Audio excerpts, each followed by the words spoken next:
नमस्कार, आपको बता दें कि दिल्ली के रशियन हाउस में रूस एजुकेशन का 23वां रूसी शिक्षा मेला 2022 का आयोजन किया गया। रूस एजुकेशन ने अपने देश भर में आयोजित होने वाले शिक्षा यात्रा का समापन भी किया। इस कार्यक्रम में रूस के दूतावास के अधिकारी, भारत व रूस के कई शिक्षाविद, काउंसलर, शिक्षाधिकारी शामिल हुए। प्रमुख अतिथि के तौर पर रूस दूतावास के संस्कृति और शिक्षा विभाग प्रमुख श्री कतिटोरो मिखाइल थे। साथ में प्रोफेसर एस.के. वाशिम, अध्यक्ष रूस शिक्षा, सुश्री एलेना बर्मन, निदेशक रूस शिक्षा एयर मार्शल डॉक्टर पवन कपूर, वाइस चेयरमैन रूस एजुकेशन श्री सैयद आई रिगन, प्रबंध निदेशक रूस शिक्षा डॉक्टर दिनेश सिंगला, निदेशक रूस शिक्षा थे। इस कार्यक्रम का उद्देश्य स्कूल पास करने वाले छात्र छात्राओं को रूस शिक्षा के संबंध में जानकारी प्राप्त करने का अवसर प्रदान करना और रूस के शीर्ष विश्वविद्यालयों में अपने सपनों के करियर को आगे बढ़ाने का मौका देना है। साथ ही मेले में उन छात्रों के भविष्य का भी पूरा ध्यान रखा गया जिन्होंने यूक्रेन के चिकित्सा विश्वविद्यालय में एडमिशन लिया पर अपनी पढ़ाई पूरी नहीं कर पाए और अब अपनी पढ़ाई पूरी करने के लिए नया शिक्षा संस्थान तलाश रहे हैं। रूसी शिक्षा मेला 2022 रूस के शीर्ष विश्वविद्यालयों को एक मंच पर लाने के लिए हर साल आयोजित किया जाता है। इससे छात्र बेहतर विकल्प चुन पाते हैं, वो भी विश्वविद्यालय से सीधे बातचीत करके। इसके अलावा छात्र सीधे अपनी पसंद के विश्वविद्यालयों में आवेदन भी कर सकते हैं। प्रवेश प्रक्रिया के हर चरण में उनको पूर्ण सहायता प्राप्त होती है, जिसमें उनका शिक्षा ऋण, वीजा, पासपोर्ट आदि भी शामिल है। आप देखिए हमारे संवाददाता की रिपोर्ट। अभी कुछ दिन पहले हम रशिया से आए हैं। रशिया में सब कुछ नॉर्मल है, सारे सिटीज़ में नॉर्मल लाइफ चल रहा है और आगे भी ऐसे ही रहेगा। इस साल इंडिया से कम 20,000 बच्चे रशिया जाएंगे पढ़ने के लिए। अभी का जो सिचुएशन है, नया एनएमसी का गाइडलाइन का हिसाब से बच्चे फिलीपींस पढ़ने नहीं जा सकते हैं। चाइना में वीज़ा का बहुत बड़ा इशू है, इसलिए बच्चे चाइना नहीं जा रहे। यूक्रेन का स्पेशल मिलिट्री ऑपरेशन चल रहा है, इसका वजह से बच्चे यूक्रेन जाना अवॉइड कर रहे हैं। तो रशिया अभी टॉप चॉइस है इंडियन स्टूडेंट्स के लिए। हम इस साल आशा कर रहे हैं, जो हमारे पास अभी रिस्पॉन्स आ रहे हैं, कम से कम 20,000 बच्चे अभी रशिया जाएंगे मेडिकल एजुकेशन के लिए। इंडियन जो बच्चे हैं वो रशिया के ऐसे सिटीज़ में भी पढ़ते हैं, जाते हैं जहाँ पे टेम्परेचर -40 होते हैं। इसलिए इंडियन स्टूडेंट्स के लिए क्लाइमेट जो है ये कोई चैलेंज नहीं है।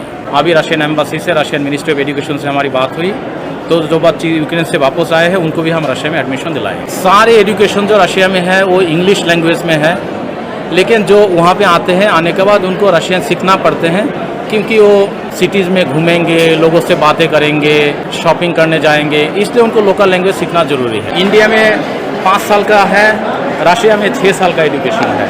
बस यही एक डिफरेंस है, बाकी कोई बड़ा डिफरेंस नहीं है। मेडिकल एजुकेशन में सारे दुनिया में लगभग एक ही पैटर्न है जो चलता है। मैं एयर मार्शल डॉक्टर पवन कपूर हूँ और मैं रूस एजुकेशन का वाइस चेयरमैन हूँ।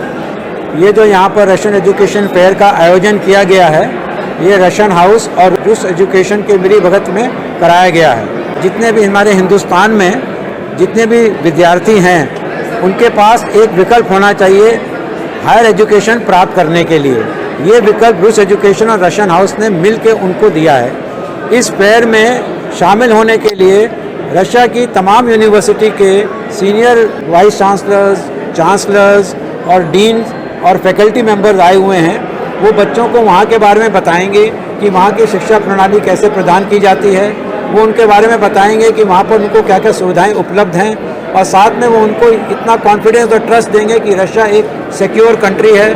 वहाँ पर हिंदुस्तानियों की बहुत इज्जत दी जाती है, वहाँ पे आपस में प्रेम भाव से बच्चों को रखा जाता है, और वहाँ पर इंडियन मेस की भी सुविधा है, ताकि बच्चे अगर इंडियन खाना खाना चाहें तो वो सुविधा भी उनको मिल जाती है। अभी तक जो वहाँ के बच्चे हैं, उनका रिज़ल्ट जो रहा है FMG का, जो अभी तक होता था, वो रिज़ल्ट 15 से लेकर 25% के बीच में रहा है। लेकिन जो यूनिवर्सिटी यहाँ पर आई हैं, जिनको हम लोग सपोर्ट कर रहे हैं, उनका FMG का रिज़ल्ट करीब 45% से फर्स्ट अटेम्प्ट में ऊपर हुआ है, और जो ना 2 साल के अंदर 85% बच्चे पास हो चुके हैं इस एग्जामिनेशन। यूक्रेन में जो बच्चे वापस आए हैं, उनके लिए जो रशिया में जो यूनिवर्सिटीज़ हैं, उन्होंने बोला है कि हम आपको एडमिशन दे सकते हैं। और उनके यहाँ पर जो हमारे डिप्टी एम्बेसडर हैं, उन्होंने ये बात मीडिया में कुछ महीने पहले बताई भी है कि हम आप यूक्रेन के बच्चों को, जो हिंदुस्तान के बच्चे यूक्रेन में पढ़ रहे थे, उनको हम रशिया में एडमिशन देंगे। उस एडमिशन के लिए जो क्राइटेरिया हैं, वो हर यूनिवर्सिटी के अपने क्राइटेरिया होते हैं। वो देखेंगे उनके वहाँ पे कितने साल पूरे किए, उनके क्या क्या मार्कशीट थे, क्या क्या सब्जेक्ट कवर हुए, उसके साथ अपने साथ वो तालमेल करके उसी हिसाब से उसको उसी वर्ष में वहाँ पर दाखिला दिया। Really appreciated by the embassy. The education fair is a good tradition by now in India. The universities represented here are well known to the embassy. We're seeing a nice footfall. Come study to Russia. It's a nice place to be. Indian citizens who actually got graduated from there, they're making a nice career both here and in Russia. So learn Russian language, go to Russia, study there in English or in Russian. I think different courses are available. Universities जो हैं आजकल English medium में courses provide कर रहे हैं and all thanks to embassy. Covid में भी students visa issue किए गए हैं। We issued student visas to all the students unlike other countries who stopped student visas. So Russian embassy has always been helpful to Indian students और हम लोग चाहते हैं कि आज जो इस एजुकेशन फेयर में रशिया की 18 टॉप यूनिवर्सिटीज़ पार्टिसिपेट कर रही हैं, स्टूडेंट्स इंफॉर्मेशन लेंगे डायरेक्टली यूनिवर्सिटी के रिप्रेजेंटेटिव से और अपना आगे का करियर जो है वो रशियन यूनिवर्सिटीज़ में वो बना सकते हैं, अच्छी एजुकेशन वहाँ से ले सकते हैं। In fact, Russian visas are extremely easy to get. The visa application form is virtually non-existent. 15 questions, one photograph, one invitation from the university, and you guys are traveling. The visa officer is working in my division. Guys, come and apply. The visa center is open almost 24/7. We receive direct applications also.